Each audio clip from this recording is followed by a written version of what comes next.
સંબોધન કરશે. હું વિનંતી કરીશ આપણા સૌના લાડીલા આપણા રાજકોટના માનનીય મુખ્યમંત્રી શ્રી વિજયભાઈ રૂપાણી સાહેબને કે તેઓ સંબોધન કરવા માટે અહીં પધારે. આપણે સૌ તાલીઓથી અને જય માના ઘોષથી એમને વધાવીએ. જય માં. જય માં. જય માં. સાહેબ વાત કરો.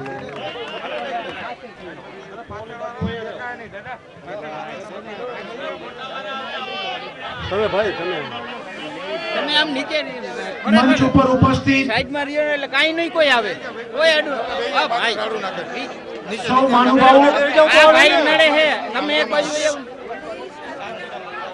આપણે બધા થોડાક સાઈડમાં બેસી જાઓ ભાઈ. ભાઈઓ અને બહેનો,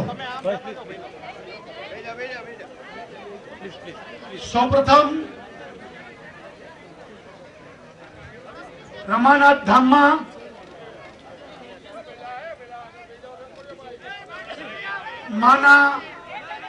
માની નિશ્રામાં આજે બ્રહ્મ 84 ભૂદેવો કે જેવો ભૂમિ ઉપરના દેવો છે એવા બ્રહ્મ સમાજ વચ્ચે આજે માના આશીર્વાદ લેવા આવવાનો મોકો મળ્યો છે. એ માટે હું મારી જાતને ધન્યતા અનુભવું છું.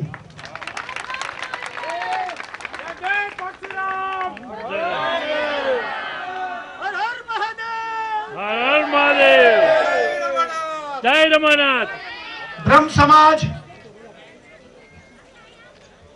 હંમેશા ધર્મ અને સંસ્કૃતિ એનો રખેવાળ રહ્યો છે. બ્રહ્મ સમાજ એ હંમેશા વેદો હોય કે ધર્મના કોઈ પણ શાસ્ત્રો હોય,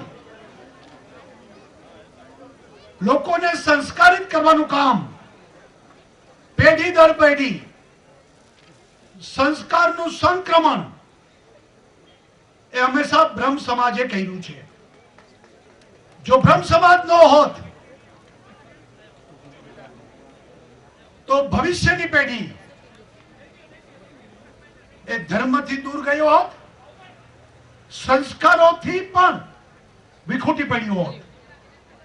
એટલે હું સ્પષ્ટ માનું છું કે બ્રહ્મ સમાજને કારણે ધર્મ અને સંસ્કારો સાથે આ ભવિષ્યની પેઢીને જોડવાનું કામ હંમેશા બ્રહ્મ સમાજે કર્યું છે.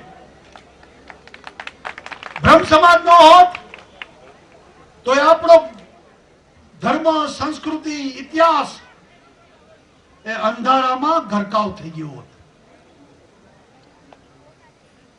આ દેશની સંસ્કૃતિ, આ દેશના લોકોમાં કઈક એવી વાત પડી છે કે જેને કારણે આ સંસ્કૃતિ મિટતી નથી, આ સંસ્કૃતિને કોઈ મિટાવી શકતું નથી. એના મૂળમાં આ બ્રહ્મ સમાજનું તપ, બ્રહ્મ સમાજનો પરિશ્રમ અને બ્રહ્મ સમાજની જે ધર્મ પ્રત્યેની નિષ્ઠા.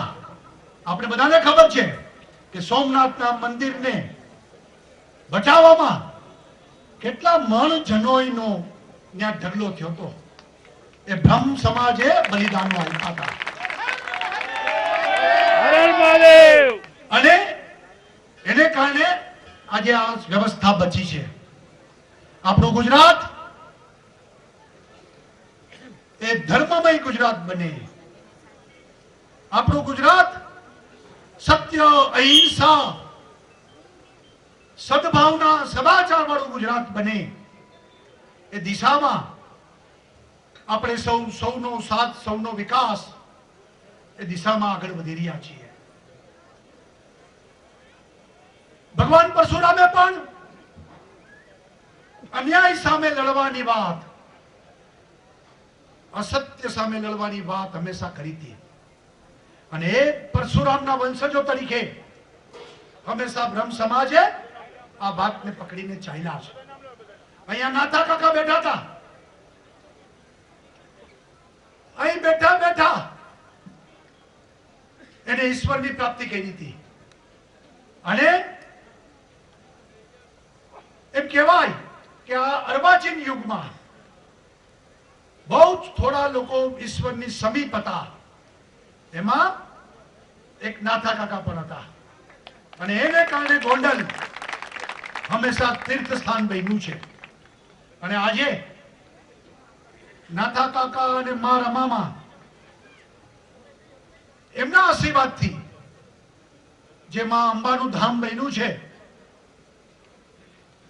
આવનારા દિવસોમાં ગુજરાતના પવિત્ર ધામોમાં, પવિત્ર યાત્રાઓમાં આ ધામ પણ એક અગ્રેસર ભૂમિકા ભજાવશે અને લોકો શ્રદ્ધાથી, ભક્તિથી અહીંયા પોતાના સુખ દુઃખોને મિટાવવા, સુખોનો ભાગ પાડવા માટે માના આશીર્વાદ લેવા આવશે એવી મને પૂર્ણ શ્રદ્ધા છે. ફરી વખત બ્રહ્મ સમાજને ખૂબ ખૂબ શુભેચ્છા પાઠવું છું અને હું સમજુ છું કે ભૂદેવા વચ્ચે જમવાના સમયમાં જાજો ટાઈમ બગાડવો ન જોઈએ. એટલે મને ભૂખ લાગી છે અને ભૂદેવોને ભૂખ્યા ન રખાય એવા સંજોગોમાં મારી વાતનો વિરામ કરું છું. જય પરશુરામ, જય ભૂદેવ.